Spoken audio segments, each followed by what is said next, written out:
Let me describe a moment to you, and I want you to tell me honestly if you have lived inside it. You are standing somewhere ordinary, perhaps at work, perhaps in a shop, perhaps in front of a screen in a video call, and someone turns to you and asks you something in English. It is not a difficult question.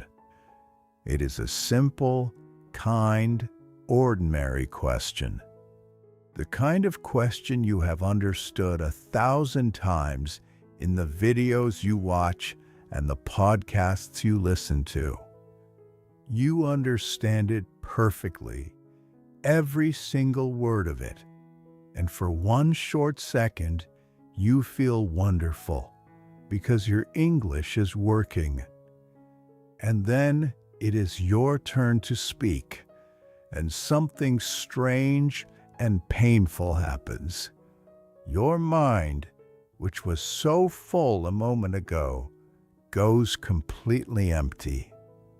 The words you know, the words you have studied for years, the words you could read in a book without any trouble at all, seem to hide somewhere deep inside you and refuse to come out. Your face grows warm, your heart beats a little faster, and you hear yourself say something small and broken. Or perhaps you say nothing at all. And afterwards, walking away, the perfect sentence finally arrives in your mind, calm and complete and far too late. My friend, if you know this feeling, I want you to hear me clearly and gently today. You are not stupid, you are not slow, and you have not wasted your years of study. You are simply standing in the gap between understanding English and speaking English. And today, I am going to show you exactly what that gap is and how to cross it. My name is John, and for more than 40 years, I have helped people learn this beautiful language and become the best version of themselves. And this lesson may be the most important one I share with you. Before we go further, welcome to English Listening Lab, the calm little corner of the internet where we slow everything down so that your mind finally has the time and the peace it needs to truly absorb the language. There is no rush here, no pressure, and no test at the end. Only you, my voice, and the quiet joy of learning something well. If you enjoy this lesson, please take one small moment to subscribe and turn on the notification bell, because every single week I share a new, slow and clear English lesson designed to help you listen better, speak with more confidence, and grow one word at a time. Now, let me explain the heart of the problem, and I promise it will make you feel much better about yourself. Understanding English and speaking English are not one skill. They are two completely different skills living in two different places inside you. When you listen or read, your brain only has to recognize. The word arrives from outside, and your mind simply says, "Yes, I know that one." That is easy work, gentle work, and your brain is very good at it. But when you speak, nobody gives you the word. You must go and find it yourself, alone, inside a mind that holds thousands of words, and you must find it in less than 1 second, while another human being is looking straight at you and waiting. Recognizing a word and finding a word are as different as recognizing a face in a photograph and drawing that same face from memory on a blank page. So please stop telling yourself that you have forgotten your English. You have not forgotten anything at all. Your English is there, sleeping quietly, and nobody has ever taught you how to wake it up quickly. Now, let me give you the first real reason for your silence, and it is the biggest one of all.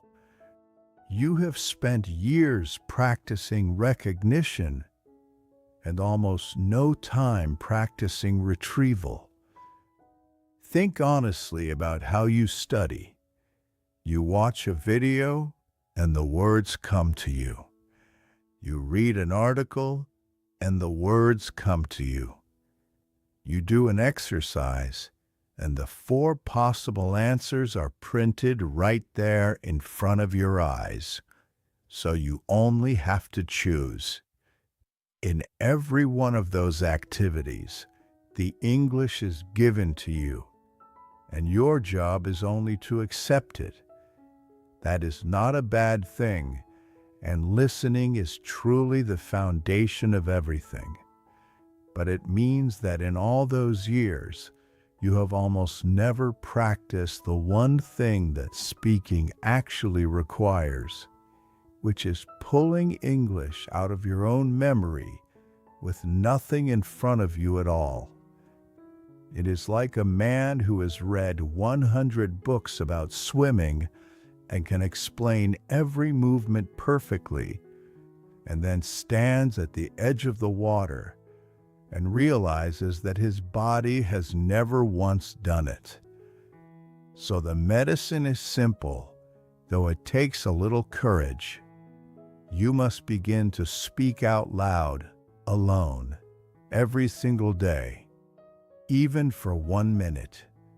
Close the door, sit in your car, walk in the street with your headphones on so nobody thinks you are strange, and describe your day in English out loud.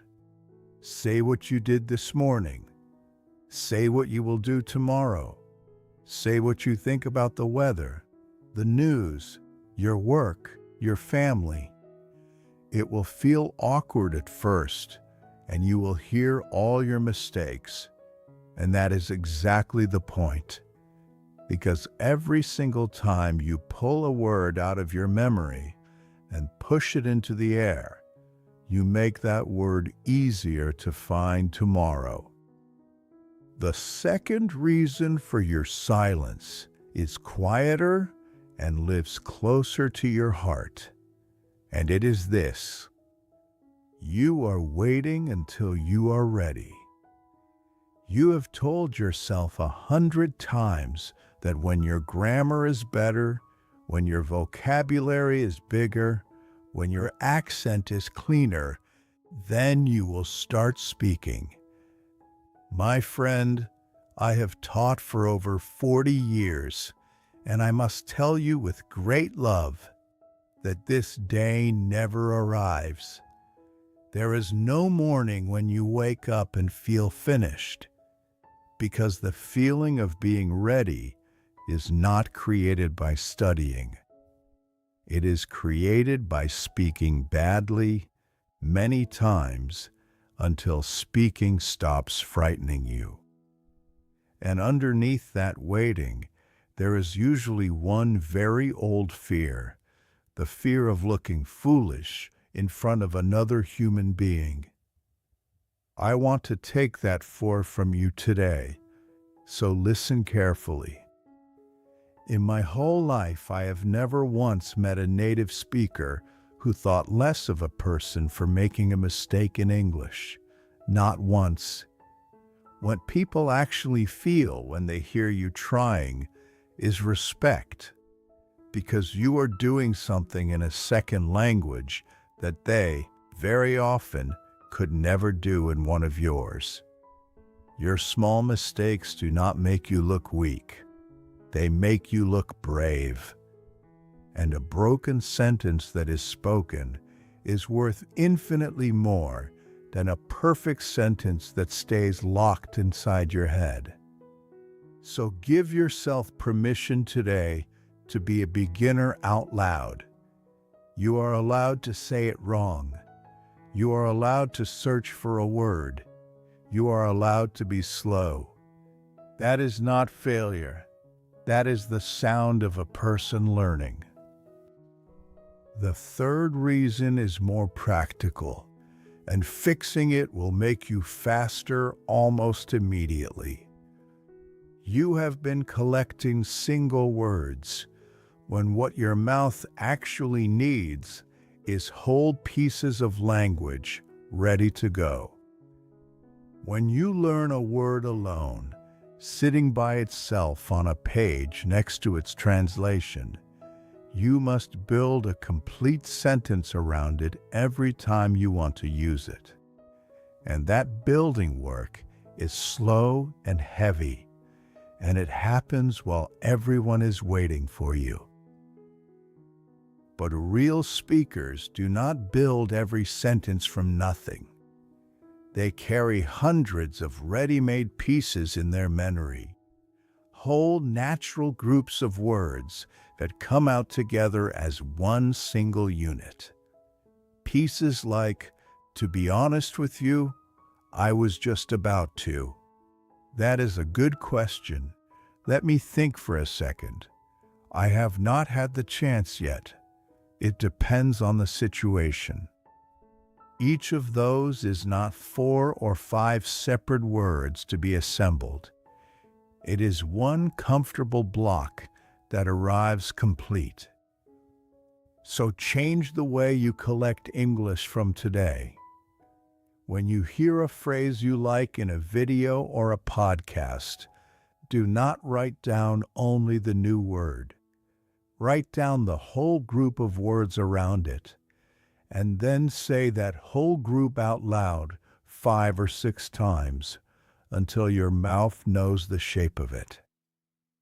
10 useful blocks that come out instantly will help you far more in a real conversation than 500 beautiful words that you can only recognize. And here is one more small gift that works with them. Learn 3 or 4 gentle phrases that buy you time, such as, "Let me think about that for a moment," or "How can I say this?"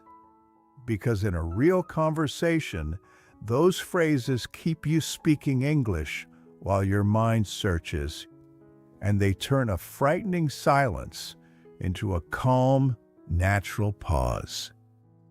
So let us gather everything together, quietly and clearly. Today we learned that understanding English and speaking English are 2 completely different skills, and that your silence is not a sign of a bad memory or a wasted effort. We learned that the first cause is a lack of retrieval practice, because for years, the English was always given to you, and you almost never had to pull it out of yourself. And the medicine for that is simply to speak out loud, alone, every day, even for 1 minute. We learned that the second cause is waiting until you feel ready, and that the feeling of readiness never comes from more studying, but only from speaking imperfectly many times, and that your mistakes make you look brave, never foolish. And we learned that the third cause is collecting single words instead of whole ready-made blocks of language, and that a handful of natural phrases that come out instantly is worth more than a mountain of vocabulary that only sits quietly in a notebook. Now here is what I would love you to do this week, and it is small enough that you truly can do it. Every day, for 2 minutes, Speak out loud in English, alone, about your day. Nobody has to hear it. Nobody has to correct it.